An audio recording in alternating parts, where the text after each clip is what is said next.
Paper Bones, a story of perfection, collapse, and the love that had no conditions.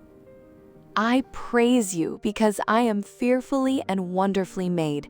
Your works are wonderful. I know that full well. She stood in front of the mirror every morning before the rest of the world was awake. Not to admire, to assess, to find the things that needed to be corrected, reduced, improved upon. The inventory of a girl who had been taught from before she had language for it that her body was a problem to be solved, rather than a home to be inhabited. The mirror never gave her what she was looking for. No matter what she had done the day before, the hours of training, the discipline, the relentless physical demand she placed on herself, the reflection was always insufficient, always something more to fix, always something wrong. She was 22 years old. She danced with the Pacific Northwest Ballet Company in Seattle. By every external measure available to the world that watched her perform, the reviews, the principal roles, the whispered comparisons to dancers who had come before her, she was exceptional. She was also disappearing. Not in the way that people use that word loosely to describe someone who is overwhelmed or stressed or going through something. Disappearing literally, physically. Her frame, already shaped by years of a discipline that demands a specific body, had gone past that, past the lean, past the athletic, into something that made her colleagues look at her in the hallway and feel a fear they didn't have words for. You could see her bones. Her name is Vivienne Hartley, and this is the story of the night the stage lights went dark around her, and what she found when she woke up in a hospital room in Seattle with nothing left to perform for. Before we move forward with the story, please like, subscribe, and hit that notification bell to help us to grow this channel to uplift more people. Vivienne Hartley had been dancing since she was 4 years old. This was not unusual for a girl on the path she was on. The ballet world runs on early starts and long trajectories, and the specific patience of parents who drive to early morning classes and mend costumes and sit through recitals, counting the years between where their child is and where the serious ones eventually land. But in Vivienne's case, the beginning of the dancing and the beginning of the problem were not entirely separate events.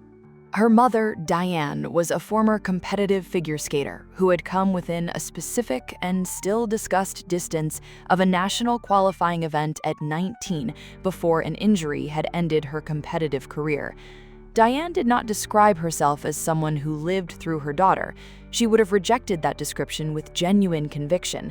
But the attention she brought to Vivienne's training, the vocabulary she used around the body and its relationship to performance, the specific way she watched Vivienne move, all of this was shaped by the interior life of a woman who had something unfinished. Her father, Tom, was an architect who brought to everything, his buildings, his marriage, his child, the aesthetic sensibility of a man for whom the visual impression of a thing was its primary value. He was not unkind to Vivienne. He was, in many ways, her champion, but his admiration was inseparable from her performance and her appearance, which meant that his love felt, from the inside, like something contingent. The first time Vivienne remembered hearing something about her body that was not praise was at a dance assessment when she was 9 years old. The evaluator, a woman with the specific authority of a person whose opinion shaped futures, had made a comment to Diane in Vivienne's presence, but not directly to her, about the particular importance of maintaining certain proportions as she developed. Vivienne was 9 years old. She filed the comment in a place she would draw from for the next 13 years. She was accepted into the Pacific Northwest Ballet Company's Corps de Ballet at 19, which was both an achievement of genuine significance and the beginning of the most demanding environment she had ever been in. The company was serious. The standards were not stated so much as demonstrated by the principal dancers whose bodies represented the aesthetic the company had built its reputation on, by the choreographers whose notes had a precision that landed on specific parts of the body with a specificity that was, for someone already listening for those notes, devastating. The artistic director was a man named Mr. Ferrand, a Belgian choreographer in his 60s whose genius was genuinely acknowledged, even by those who found him difficult to work with. He did not traffic in cruelty, he trafficked in standards, which in this environment amounted to a similar pressure. He watched rehearsal from a chair at the front of the room and said nothing for long stretches, and then said something specific that restructured the direction of everything. He told Vivienne, in her second year with the company, that she had the technical facility to become a principal dancer. He said it as a fact rather than a compliment, which was how he said most things.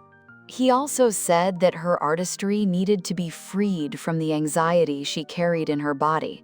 He could see the anxiety. He could see it in the way she held herself, the specific, watchful quality of someone who is dancing for a judgment rather than from a truth. He said this precisely and moved on. Vivienne held that note longer than any technical correction she had ever received. The anxiety he had named had been running since she was 9 years old. She did not know how to dance from something other than it. The relationship Vivienne had with her body was not something she discussed. Not with her colleagues, who were navigating their own versions of the pressure, and who were, in any case, not the kind of relationships where that conversation happened. Not with Diane, who called every Sunday, and whose conversation about Vivienne's career was always warm, and always, underneath the warmth, running the same assessment. How is it going? What roles are you being considered for? What did the director say? Not with anyone. She had a specific relationship with the mirror in her apartment, a different relationship from the studio mirrors, which were public and performed. The apartment mirror was private. It was where she conducted the daily assessment that had begun in earnest at around 15 and had intensified with each passing year. The assessment was never satisfactory. This was the part she could not explain to the people who, over the years, had occasionally expressed concern. A colleague, a friend from before the company, her doctor at a routine appointment who had asked a question she had answered with practiced fluency. The concern they expressed was based on the visible, on what they could see. What they could not see was the interior experience, the specific, constant quality of her relationship with her own reflection. The way the mirror showed her something she could not reconcile with what she was told she was. She was told she was talented, exceptional. The comparisons to specific dancers of an earlier era, comparisons that were genuinely meant as the highest praise, reached her in a distorted form, filtered through the certainty that whoever was speaking had not looked carefully enough. She had looked carefully enough. The mirror told her the truth, she believed. The mirror told her there was more to do. There was always more to do. By 22, the body was keeping its own records. The fatigue that had settled into her bones was different from the healthy exhaustion of hard physical work. It had a specific quality. Not the fatigue of muscles that had been used fully and needed recovery, but the fatigue of a system running a deficit it could not repay. Her hair had changed. This was something she noticed and did not mention to anyone, a change in quality that arrived without announcement and that she covered and managed in the same way she managed everything about her appearance. Her concentration in rehearsal had started to fragment. This frightened her more than anything else, because her technical precision was the thing she held on to, the thing she could point to as evidence that she was in control of something. When the precision began to slip, when the combinations she had performed thousands of times suddenly required more effort to hold in the body's memory, she responded the way she responded to every perceived shortfall. She worked harder. She was in the studio before anyone else, and she left after everyone else. and she stretched and she drilled and she demanded more of a body that was operating below the level required to meet the demand. Her physician, the company's medical consultant, who saw the dancers for routine assessments, had expressed concern at her most recent appointment in language that was careful but specific. He had used words that Vivienne received the way she received Mr. Ferrand's notes, as information about a problem to be solved. She did not understand that she was the one the physician was concerned about solving the problem with, rather than having her solve it herself. She went back to the studio. Her parents had driven to Seattle for the performance. This was not unusual. They came for significant performances, and Vivienne had been given in the company's spring gala was the most significant of her career to that point. It was the lead in a new work, a contemporary piece that Mr. Ferrand had been developing for 2 years, and which represented the kind of artistic risk the company took only when it had complete confidence in the dancer carrying it. Diane had called 4 times in the week before the performance. The calls were loving and attentive, and every one of them contained, woven into the warmth, a set of assessments and suggestions and reminders that made Vivienne hold the phone slightly away from her ear. Tom had texted a photograph of the publicity materials from the company's website, a posed promotional shot of Vivienne with a single line, "You look wonderful, Dad." She had looked at the photograph for a long time. She had not seen what he saw. They had dinner the night before the performance at a restaurant Diane had chosen, and the dinner was the way most things with her parents were, genuinely loving in its texture and subtly corrosive in its undertow. Diane talked about the performance with the specific knowledge of someone who had followed Vivienne's career from the inside, and Tom talked about the impression the production was making in the city's arts community, and Vivienne sat between them and ate the minimum that would not produce a comment and felt, as she often felt in their presence, the specific loneliness of being fully seen and completely misunderstood simultaneously. She went to bed at 10:15. She lay in the dark and ran the choreography in her mind. She did not sleep well. The Macaw Hall in Seattle was full, 2,400 people. The Spring Gala was one of the company's signature events, attended by the city's arts community, by patrons, by reviewers, by the specific audience that follows serious ballet with the attentiveness of people who understand what they are watching. Diane and Tom were in the 4th row. Vivienne stood in the wings. She had been in the wings of performances hundreds of times. The specific quality of backstage before a significant performance, the controlled tension, the focused quiet of dancers finding their interior space, the particular way the lights on the other side of the curtain warmed the air, was as familiar to her as any room she had ever been in. She felt different tonight. Not the productive nervous energy of a high-stakes performance, something else, a quality of distance, as if she were watching herself from a slight remove, the way you sometimes watch yourself in a dream, aware of being the person in the scene, but not fully inhabiting the body. She attributed it to the significance of the performance. She went on. The first 20 minutes were what she had trained for.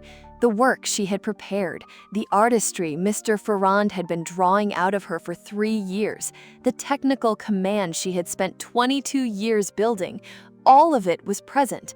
The audience was present in the specific way of an audience that is watching something they will remember. She could feel that she was dancing well. She could also feel something else. At the edge of her awareness, not fully formed, a physical signal she had been receiving and overriding for months, the body's accounting, finally coming due. At minute 26 of a 40-minute work, in the middle of a sustained adagio sequence that required a stillness and a groundedness she had less access to than she needed, the signal stopped being at the edge of her awareness. The stage tilted. She did not fall immediately. There was a moment, perhaps 2 or 3 seconds, which is a very long time when 2,400 people are watching, when she was still standing, still holding the position, something in her reaching for the muscle memory that had been there thousands of times before. And then she was on the stage floor. The music continued for 4 more beats before it stopped. The house lights came up.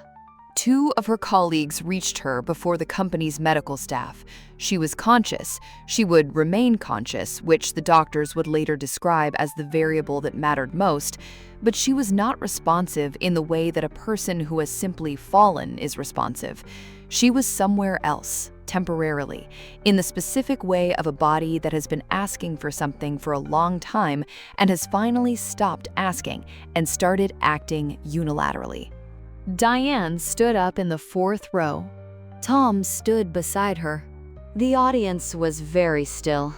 She woke up in a bed at Swedish Medical Center. The waking was gradual, not the sharp, sudden return to consciousness of the movies, but the slow surfacing of someone coming up from a significant depth. The room resolved itself. White ceiling, the specific quality of hospital light, the sound of a monitor, a nurse at the edge of her vision. Her parents were there. Diane was holding her hand. Tom was standing at the foot of the bed with the expression of a man who is managing something significant and is not doing it well. The physician who came to speak to her was a woman named Dr. Vance. She was direct and kind in equal measure, the specific combination of a physician who has had this conversation before and who understands that the most important thing she can do in this moment is tell the truth without cruelty. She told the truth. The physical picture she described, the malnutrition, the strain on the body systems, the bone density concerns, the cardiac irregularities that had been present before the collapse, and that were the primary reason a collapse had eventually occurred, was the accounting Vivienne's body had been keeping. She listened.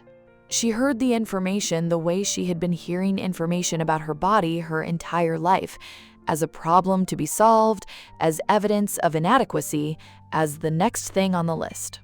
Dr. Vance said at the end of her account, "Vivienne, I need to be very clear with you about something. What I've just described is not a performance issue. It is not a training issue. It is not something that discipline or effort will address. Your body has been in a state of serious deficit for a significant period, and the event last night was the consequence of that. The path forward requires a different kind of help than you have been giving yourself." "What kind of help?" "The kind that starts with the interior, the part that the training doesn't reach." The transfer to the inpatient treatment program happened 3 days after the collapse. The unit was at a different facility, a specialized program for complex cases involving both physical and mental health, run by a team that included physicians, nutritional specialists, therapists, and a psychiatric consultant. It was not what Vivienne had imagined when she thought about what came next. She had not, in truth, imagined that what came next was this. The room was plain. The view from the window was a portion of sky and the top floors of a building across the street. She had danced in front of 2,400 people. She was now in a room by herself, looking at a portion of sky.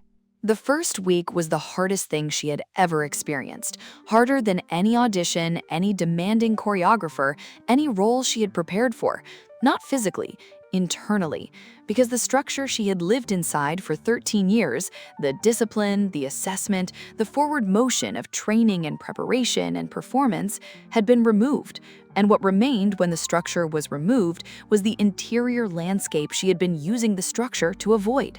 She had never been alone with herself before. Not really.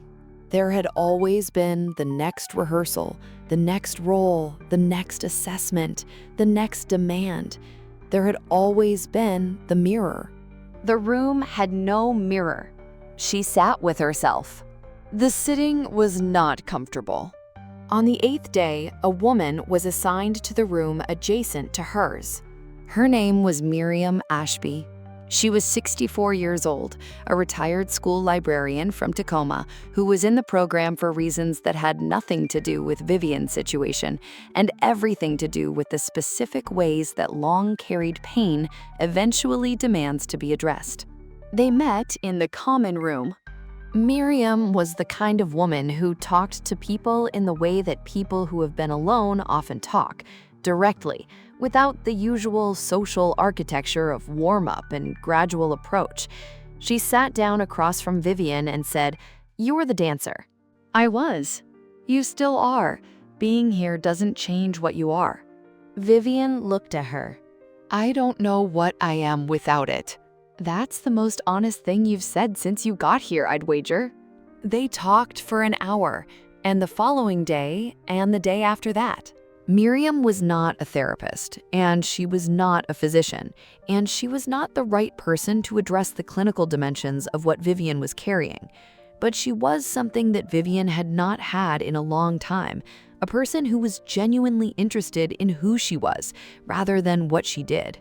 On the 12th day, Miriam said something that stayed. She said, "I want to tell you something someone told me a long time ago. I don't know if it will mean anything to you, but you're allowed to tell me it doesn't, and I won't be offended." "Okay." Miriam said, "Someone once told me that God made me on purpose, not accidentally, on purpose with specific intention, and that what he made, before I did anything to improve it or manage it or make it worthy of love, was already wonderful in his eyes." She looked at Vivienne. "I grew up being told I wasn't enough. I spent 30 years trying to be enough, and when I finally heard that verse, I thought it was nice, but I didn't believe it. It took a long time to believe it." She paused. "But I believe it now, and I wanted to tell you because I think you've been trying to be enough for a very long time." Vivienne was quiet. She said, "I was raised atheist." "So was I, more or less. Didn't matter in the end." That evening, Vivienne asked the unit's patient resource coordinator if they had a Bible. The coordinator, a young woman named Hallie, who had the unhurried quality of someone who understood that the requests that came at the end of a long day often mattered more than the ones that came at the beginning, found one and brought it. Vivienne opened it. She had no framework for where to look. She typed "fearfully and wonderfully made" into the search function of her phone. She had heard the phrase before, dimly, in some cultural context she could not place, and found the reference. Psalm 139. She read the whole song. Then she read verse 14 again. "I praise you because I am fearfully and wonderfully made. Your works are wonderful. I know that full well." She sat with it for a long time. She had been standing in front of mirrors since she was 9 years old, conducting an inventory of what was wrong. This verse was not conducting an inventory of what was wrong. It was saying, plainly, without qualification, without the condition of performance or achievement, or the approval of a choreographer or a mother or a room full of people, that what had been made was wonderful, that the maker looked at it and saw something wonderful. She did not believe it. Not yet.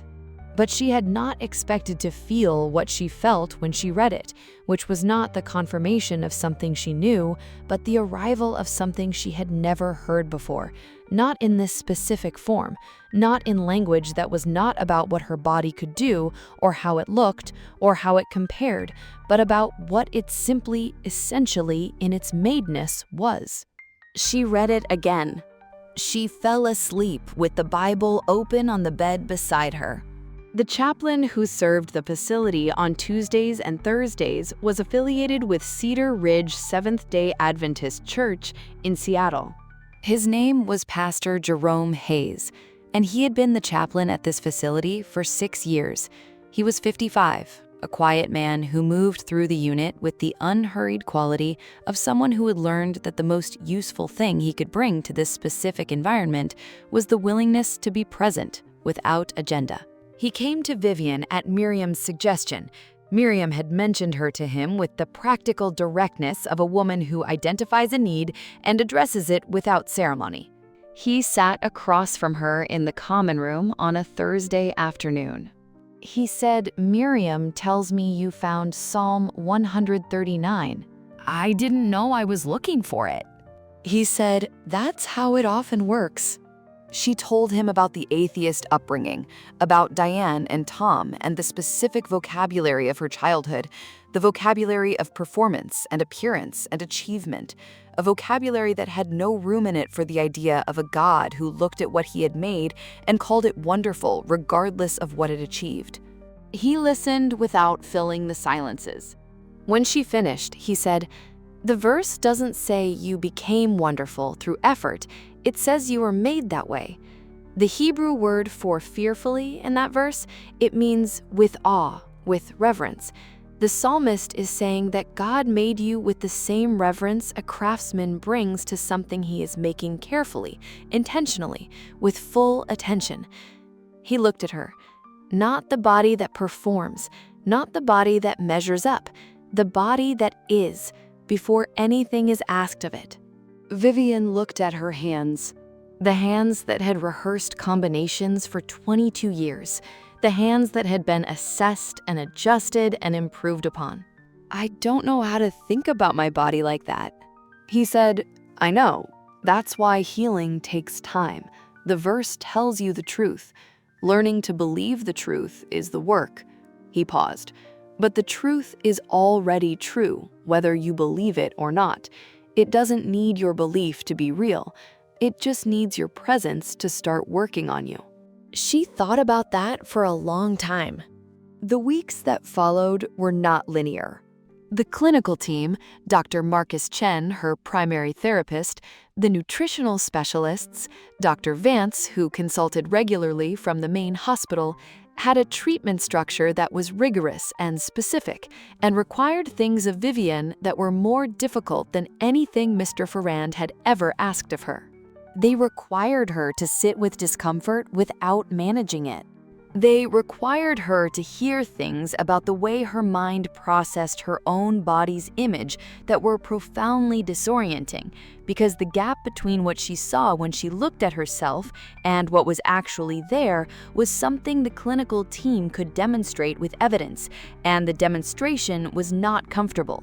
She had known, in some abstract register, that her perception might be unreliable. She had not known the specific, documented nature of how unreliable it was. Dr. Chen said in their second session, "The way you see yourself when you look in the mirror is not a neutral perception.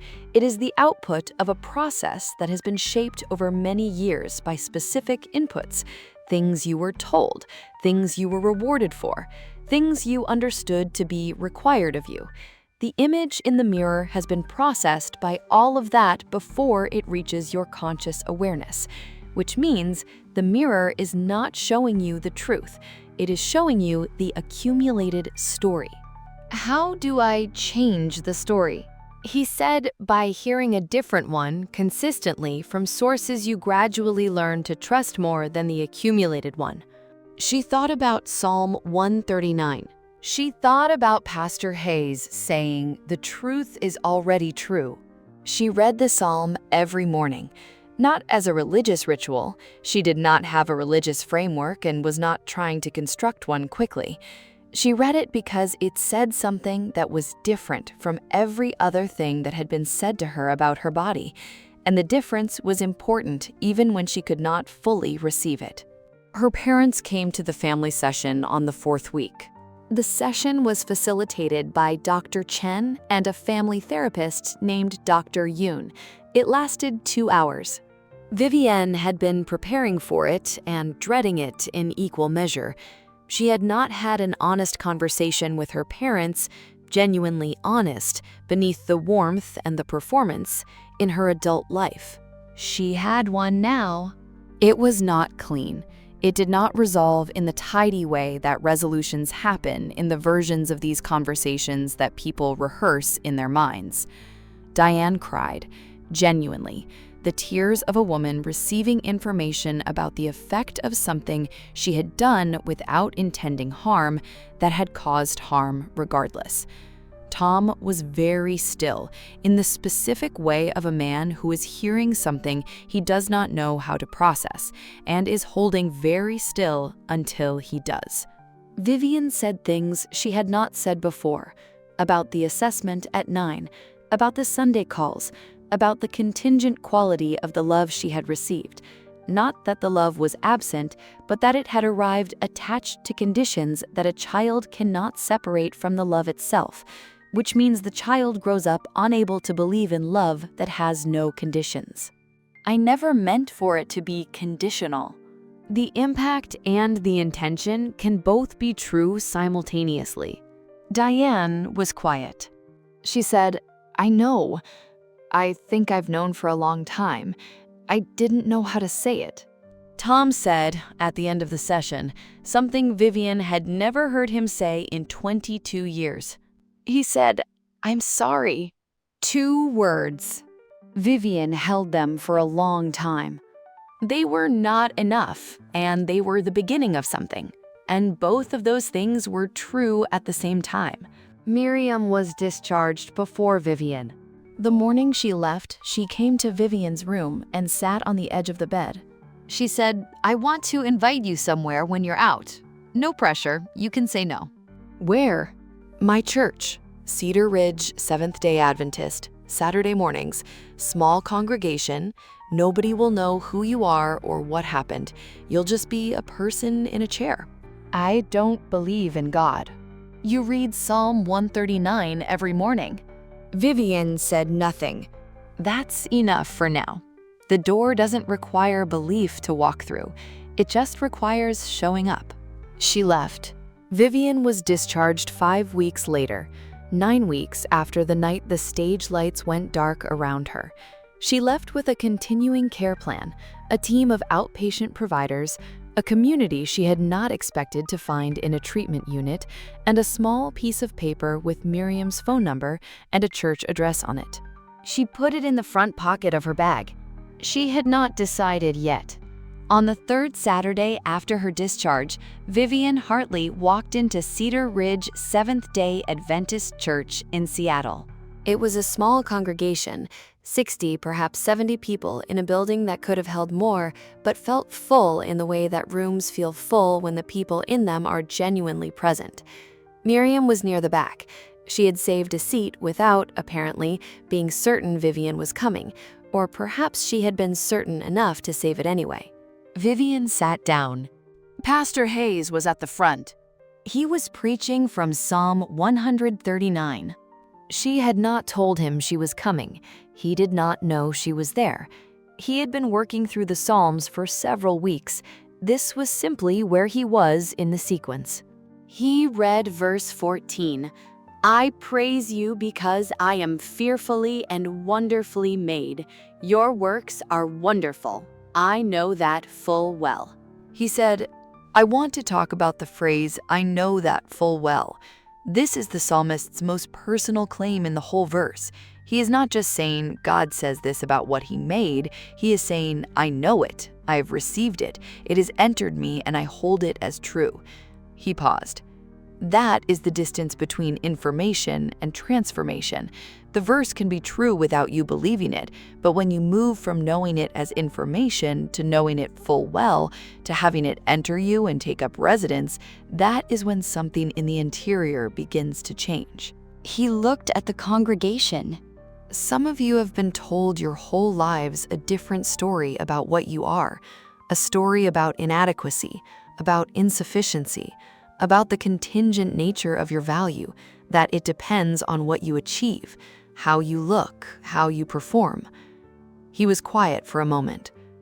God wrote a different story first, before any of those voices, before the assessments and the comparisons and the conditions. He looked at what he was making and he called it wonderful. A pause. The healing is learning to believe the first story over the later ones. It takes time. It takes help, but the first story is the true one, and it does not change. Vivienne sat in the third row of Cedar Ridge Seventh-day Adventist Church and felt something she had felt once before, in the hospital room alone with the Bible open beside her, but larger now and more specifically located in her body rather than in her mind. Something settling. Not resolution. She was 9 weeks out of a collapse that had been building for 13 years, and she understood from everything the clinical team had given her that what was ahead was long and nonlinear and required the sustained work of many people over a significant period. But something settling. The first story, sitting down inside her. Fearfully and wonderfully made. Made, not earned, not performed, not assessed and found adequate. Made. After the service, Miriam found her in the lobby. Well, he preached the psalm. I know, he's been in Psalms for 3 weeks. He didn't know I was coming. No, he didn't. They stood in the lobby of Cedar Ridge Seventh-day Adventist Church on a Saturday morning in Seattle, and neither of them said anything for a moment. Then Vivienne said, "I'd like to come back." I was hoping you'd say that. They walked out into the Seattle morning together. Gray sky, the smell of rain, the city doing its ordinary thing around them. Vivienne did not think about the mirror she had stood in front of every morning for 13 years. She thought about full well. She thought, I am not there yet, but I can see the direction, and the direction is towards something true. She put her hands in her pockets. She walked. Vivienne Hartley did not return to the Pacific Northwest Ballet Company. Not that season. Perhaps not for a long time. The clinical team was clear about the timeline for physical recovery, and Vivienne, for the first time in her life, was listening to what her body needed, rather than demanding something from it. She came back to Cedar Ridge every Saturday. She started meeting with Pastor Hayes once a month, not as a patient seeking pastoral crisis care, but as a person with genuine, searching questions that she brought with the same rigor she had once brought to choreography. He received the questions with patience and without the pressure of needing her to arrive at any particular conclusion on any particular schedule. She started a visual art practice. Drawing, initially, small studies that began as technical exercises and became something more personal. One of them, eventually, was a self-portrait. She drew it from observation rather than from the mirror story. Dr. Chen, when she showed it to him, said it was the most accurate representation of her face she had ever produced. She did not yet see what he saw, but she was learning to hold the possibility that what others saw might be closer to the truth than what the accumulated story had been showing her. Fearfully and wonderfully made. Not as a conclusion reached, as a direction walked toward. Daily, one step. Psalm 139:14 was written by a person who understood, from the inside, the distance between being told you are wonderful and knowing it full well. The psalmist does not write the verse from a position of easy self-acceptance. He writes it as a declaration, something he has arrived at through a process of encountering the character of the God who made him and allowing that encounter to rewrite what he understood about his own value. Vivienne Hartley's story carries a truth that extends beyond ballet, beyond Seattle, beyond the specific shape her struggle took. The bodies we live in are not problems to be solved. They are not primarily instruments for performance. They are not assets whose value is determined by comparison to a standard set by an industry or a culture or a parent who meant well and caused harm. They are made things, made with attention, made with intention, made by someone whose assessment of what he made is wonderful, not contingent on achievement, not revised by failure, not withdrawn when the mirror shows something different from what the standard requires. The healing that Vivienne began is not the healing of a person who simply decided to feel better about herself. It is the healing of a person who is gradually, non-linearly, imperfectly allowing the first story, the true story, to enter her and take up residence in the place where the accumulated story had been living for 13 years. That is the work of a lifetime. It begins with showing up. To a room, to a conversation, to a verse, to the possibility that what was made was wonderful before any of us had a chance to believe it. I praise you because I am fearfully and wonderfully made. Your works are wonderful. I know that full well. Psalm 139:14. If you or someone you love is struggling with body image or an eating disorder, specialized support is available. National Alliance for Eating Disorders Helpline, 1-866-662-1235, allianceforeatingdisorders.com. Crisis text line, text HOME to 741-741. You are not alone. Help is available. Recovery is possible. If you enjoyed this story, please like, subscribe, and hit that notification bell to be notified about more inspirational stories on redemption and hope.